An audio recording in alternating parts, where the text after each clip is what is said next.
She is an award-winning actress who has conquered every medium, from stage to television to film. From her Tony and Golden Globe award-winning performances in King Hedley and The Second and Fences, to her Academy Award-nominated performances in The Help and Doubt, Viola Davis has broken through every barrier to become one of the most accomplished and celebrated actors of our time. And I cannot begin to tell you all the awards that have been given to Viola Davis, but trust me, it is a list like no other. And that is Viola Davis, like no other. Rising out of an impoverished childhood, she fell in love with the theater early on, and her passion and her obvious incredible talent led her to a full scholarship for the Young People's School of Performing Arts, which was the foundation that enabled her to go to the prestigious Juilliard School. What's amazing is as her success on stage and screen and television grew, Viola took her fame and her success and her passion towards ensuring women of color are part of the narrative across all artistic platforms. She is a role model to young women. She is a role model to absolutely everyone who has seen her perform. And I know she is a role model to each and every one of us in this room. So let's get on your feet and put your hands together for the amazing, awe-inspiring Viola Davis.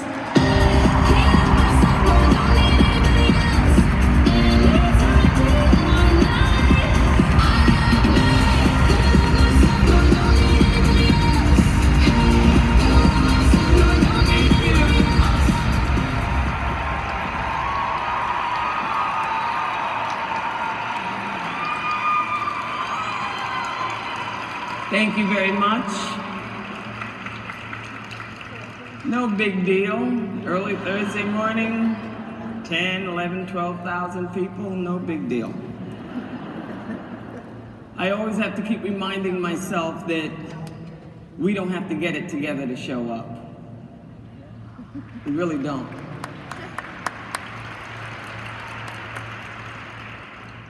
You know, I was not able to confer with my 7-year-old this morning. She always says, "Mommy, I don't want you telling that story.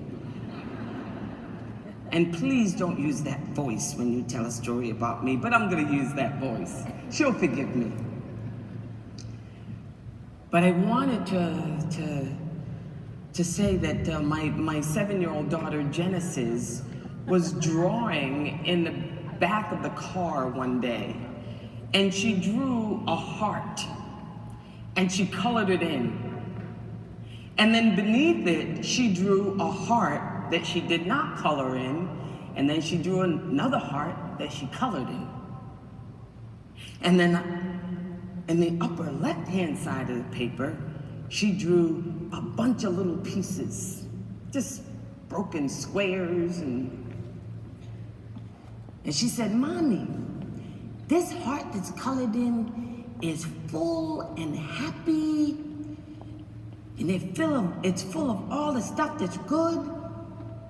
And then these bottom hearts, the one that's empty is sad all the time. They don't like people. And the heart that next to it is full. And then on the upper hand side, Mommy, is always sad. These hearts are just broken. Always sad, Mommy. So, Mommy, which one are you?" So I colored in the full heart. I said, "Genesis, Mommy's heart is full of so much love and joy because I have you." She said, "Mommy, that's wrong. You're telling a lie. Nobody can be happy all the time, Mama." And so I put a circle around the heart that was a little empty and broken and then full. She said, "Right, Mommy, you did good." And that is how I choose to share my testimony. Not a speech. A speech is when you're talking to. A testimony is when you're sharing from your heart. And I always start my testimony by saying my name is Viola Davis, and I am a hero. But I'm not a hero that has a cape in her closet or a golden lasso or a boomerang that I use for a headband. I'm just a hero that I'm always looking to live a life bigger than myself. And I'm always looking to reconcile my past. And I always look to Joseph Campbell's Journey of a Hero as my guide. You know, he was an intellectual, he was an expert on myths and rituals. And what he said is a hero is always someone who is born into an ordinary life. A life that they don't fit in. And something is just a little off about their world. Could be internal, could be external. And then they get the call to adventure. Someone enters that ordinary life and tells them, listen, you need to face something. They resist the call, they refuse it, and then at some point they decide to go on the journey. They need a mentor along the way, someone who already knows the road, who's going to show them the path. They get on that path and they face obstacles, slay dragons, find a sword to fight with. And then they start the journey back to that ordinary life. And that's when their life is really threatened. They almost lose it. People really try to block their path. But then, by God, they make it back to that ordinary life. And they share that elixir with others. They share what they learned. That elixir that can prolong life. My ordinary life started when I was born in 1965 on Singleton Plantation in South Carolina, to a mother who had an 8th grade education and a father who had maybe second. I was born in my grandmother's house that had no running water, no toilet. And my mom said, Viola, when you were born, after you came out, I had a sardine, mustard, onion, and tomato sandwich.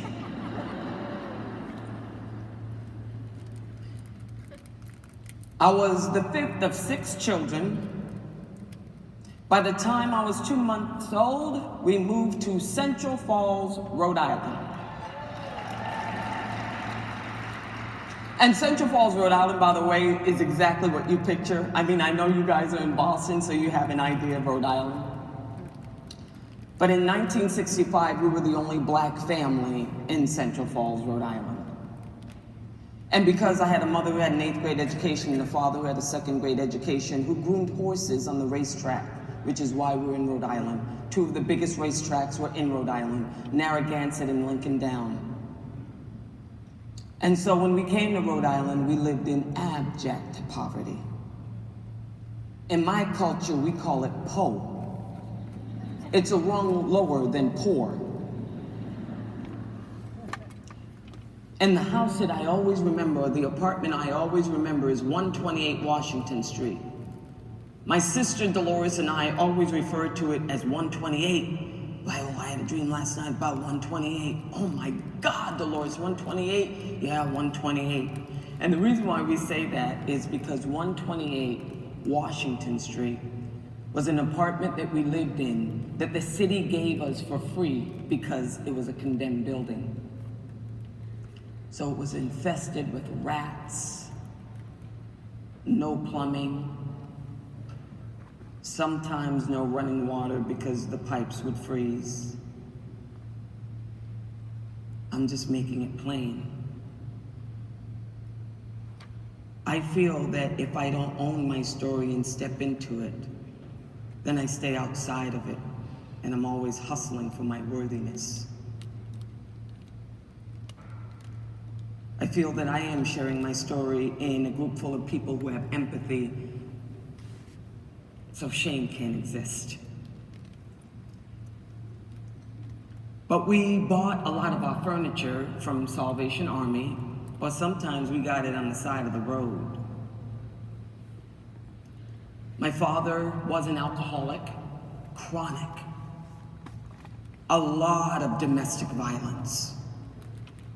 I was a bedwetter until I was 14.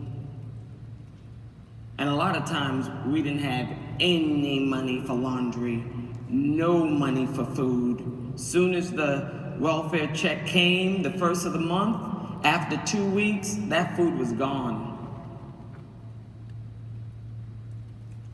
And then when I went to school, the strongest memories I have of school up until 4th grade is constantly being called nigger. Black nigger, you ugly nigger, black nigger.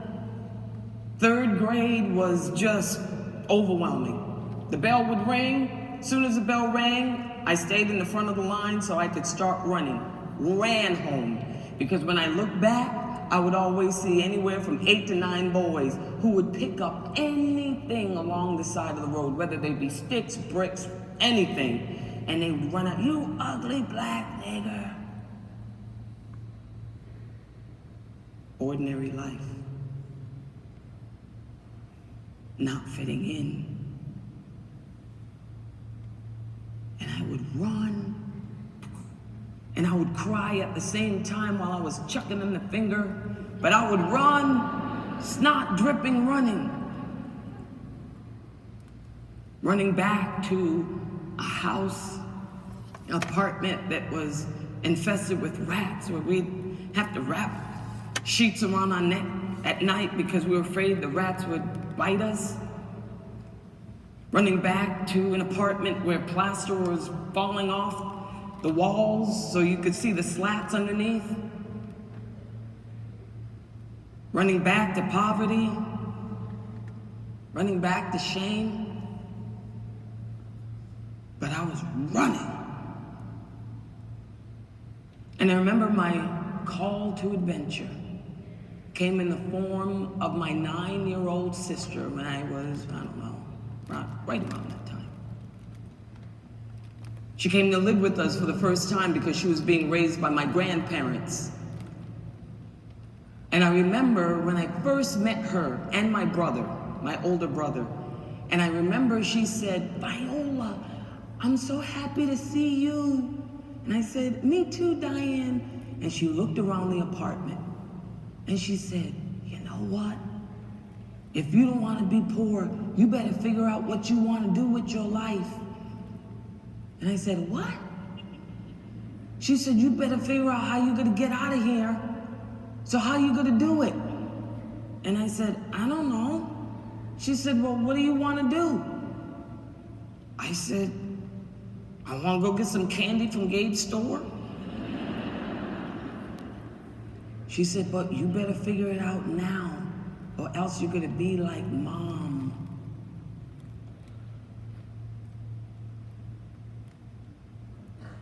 I didn't want to be like my mom.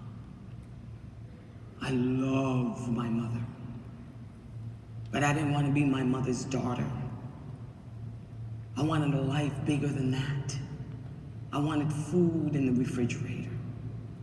Call to adventure. How do you do it when you don't?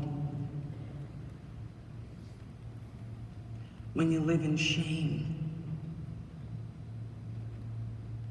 Daughter an alcoholic, bedwetter, poverty where you're invisible. Putting on the mask of getting by as soon as you went to school.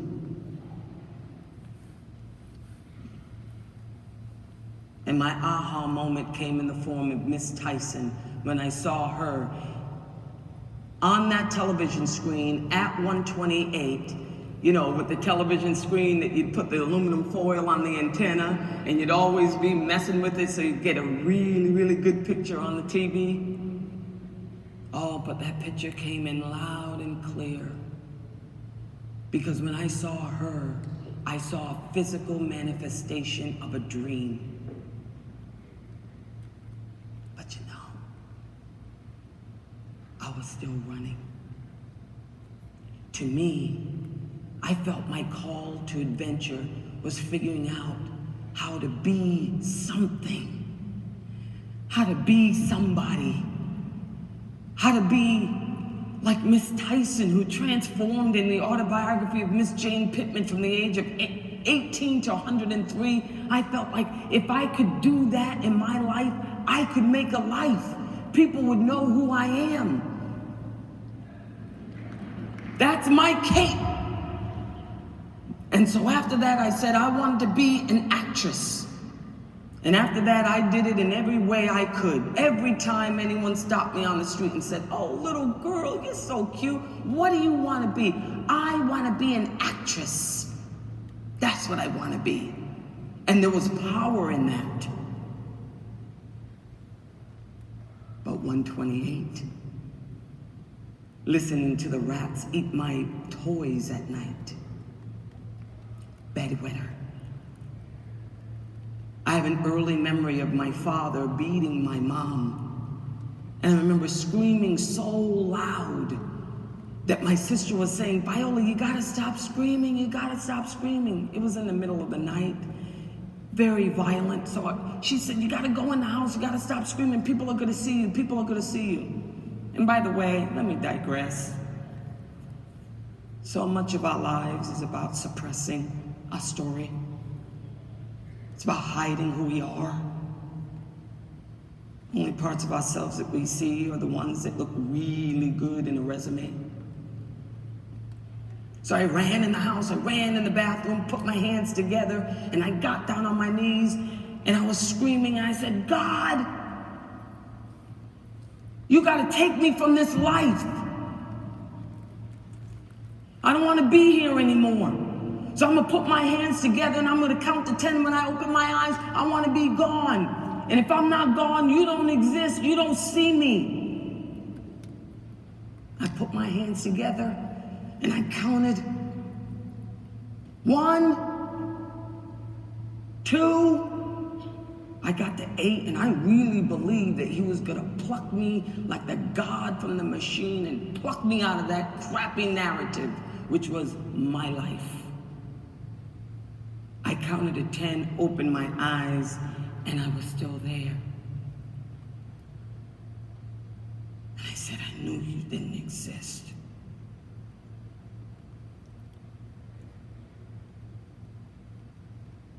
But he did. He plucked me. Listen, externally, after that, I made the decision to be an actress. I wanted to be great at what I did. I wanted to be an artist. I thought it was a great profession of empathy, of channeling one's emotions into transforming into a character and giving it to an audience for them to feel less alone. I did it in every capacity I could. I did it in school. I did it in my undergraduate career at Rhode Island College. And then I went to Juilliard and I was like, oh man, I am not my mother's daughter. I'm a college grad, went on to Juilliard, and now I'm a professional actress.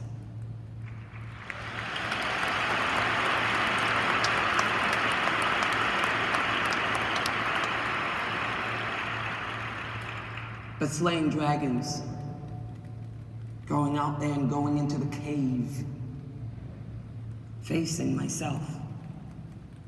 Because at 28, I crashed and burned. And I'll tell you why I crashed and burned. Because I wasn't owning who I was. That's a big thing, especially for women. I don't know how to be a warrior all the time.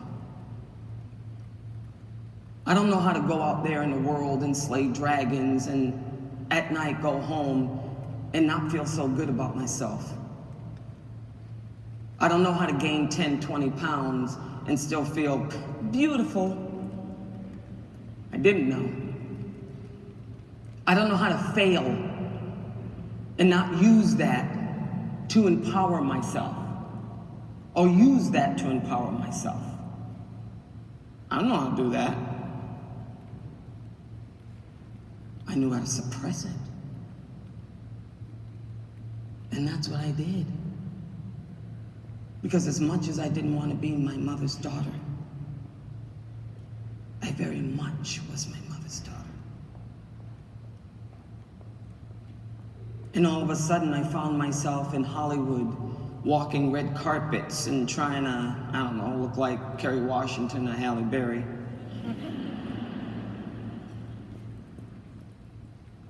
And all of a sudden, understanding that that little girl who was running from the 8 and 9 boys and chucking the finger because they were calling me ugly black nigger, as much as I was running from them, I believed them. You know, that's what happens when life gets to you. And then you go out into the world and you can't connect. You know, they say, because I am by myself all the time, it is I who am my tormentor. And it was me. It was me that was going home at night and having anxiety attacks before I went on an audition. It was me who was walking into a room and putting on makeup and braiding my hair and trying to be the cute girl and not feeling so beautiful.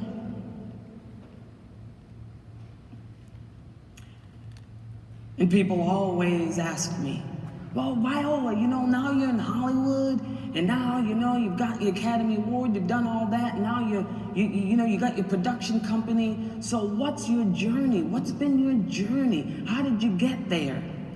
I don't know. I did not come to my faith with a huge leap. But rather, it's been a series of staggers from what seemed like one safe place to the next. Like lily pads, green and round, they held me up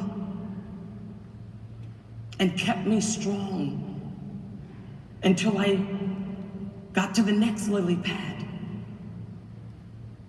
And that's how I moved through the swamp of doubt and fear. So why am I standing here in front of you? What do I have to say? I'm here as the wizard. I find that every time I come to a women's conference, I see a very small population of women of color. Very small.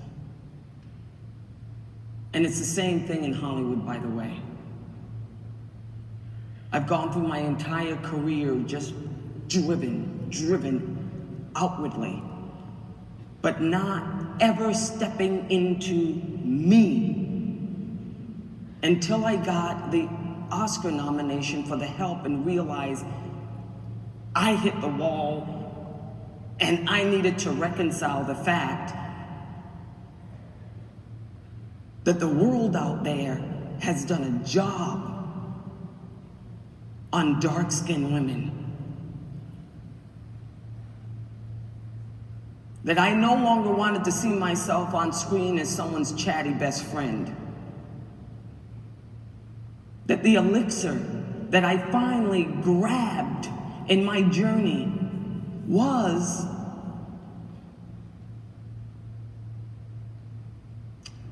the elixir that I've grabbed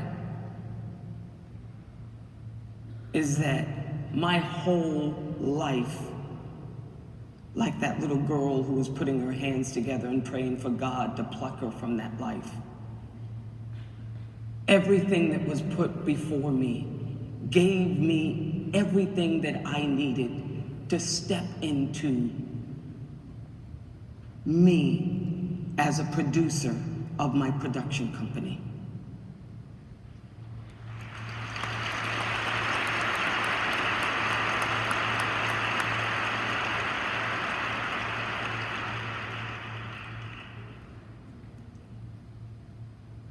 every bit of every stumbling block, every obstacle, all of my experiences, me being a bedwetter, me growing up in poverty, the more I begin to understand that it is because of all of that that I can feel any semblance of joy and empathy with anyone, that I can't leave any of that at the door. When I walk in to these rooms where a lot of big wig men are standing there asking me, so what do you want? Because I always feel like I have to be the dude. I always feel like I have to be the one who's suppressing my feminine voice.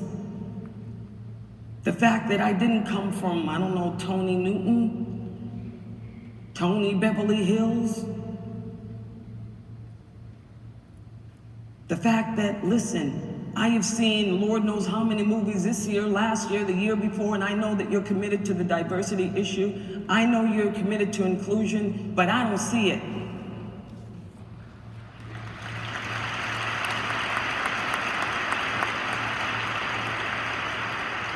And what makes me confident is knowing that that little girl who put her hands together and said, God, help me, she's still in me. She still has her hands together. And she's saying something that she couldn't say then. Help me. And when I see women of color on screen and I see them entering the screen 5 minutes, 10 minutes, 20 minutes, half hour, hour into the movie, and I don't know who they are, I don't know if they have a vagina. And when I look at the world and I see that a lot of black women are out there suffering from domestic violence and AIDS, if it's not me, then who?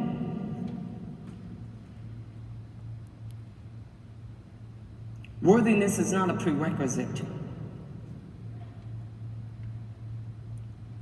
And it's not always going to be convenient when you need to step up into the position of leadership. But what I know is that one thing that I cannot do anymore is wear the mask that grins and lies.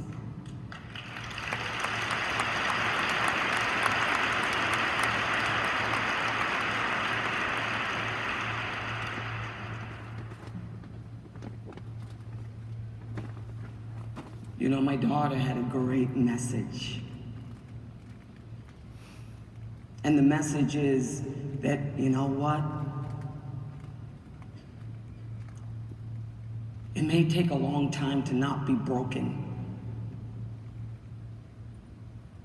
But even broken, you know, it's like that knee that never really quite heals after you've broken it. A heart that never quite heals after you've lost a parent. And when it's cold outside, you still feel the need. Or when something happens, you go back there like it was yesterday. But you still get up. And you get up because you have to live. And it's like the life coach that I sat next to at a party told me. I sat next to a life coach at a party.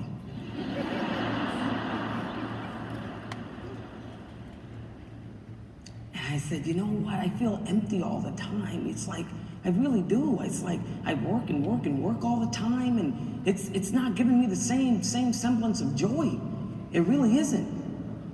And he's like, yeah, that's because everybody works for success. That's what this convention center is all about. How do I work at my optimal? I want to be big. I want to be a leader. I want to be on top. I said, yeah, that's how I feel. He said, I know. So then you hit success. You've hit it, Viola. You're on top. But you forgot about the final step. And that's significance.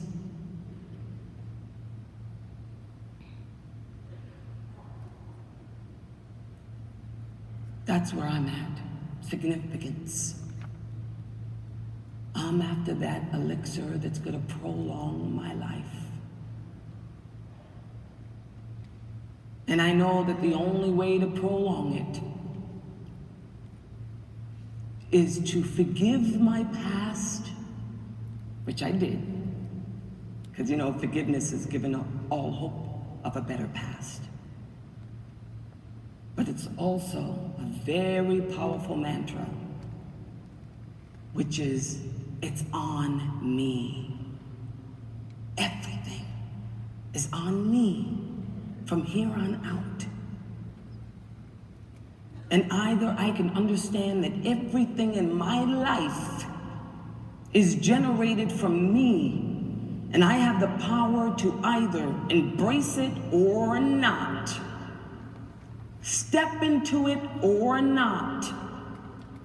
It feels good knowing that I haven't given it to someone else.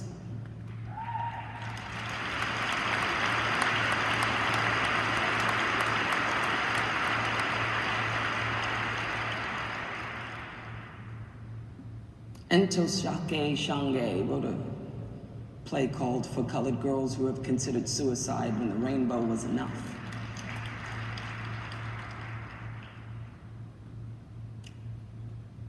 I leave you with her words. I wish I had more time with you. 15, 20 more minutes, I would have really just BAM! But as she says,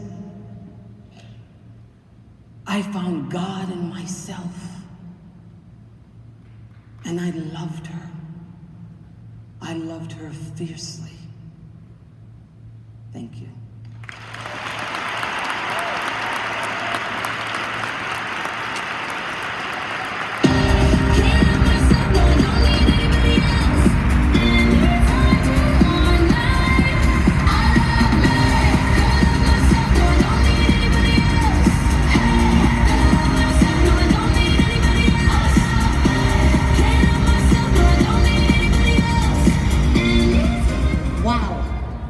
Right?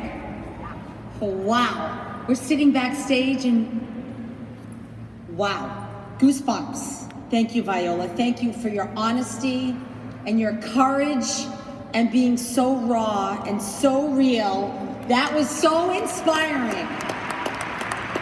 It really was. It was remarkable. I was hanging on every word. I'm sure you were too. And I'll remember everything she said for a long time. And yes, you know you can catch her on WCVB on Thursday nights. I have to say it, right? You've got to promote a little bit on How to Get Away with Murder, and we're so grateful that she came today and graced us with her words and her stories and her honesty.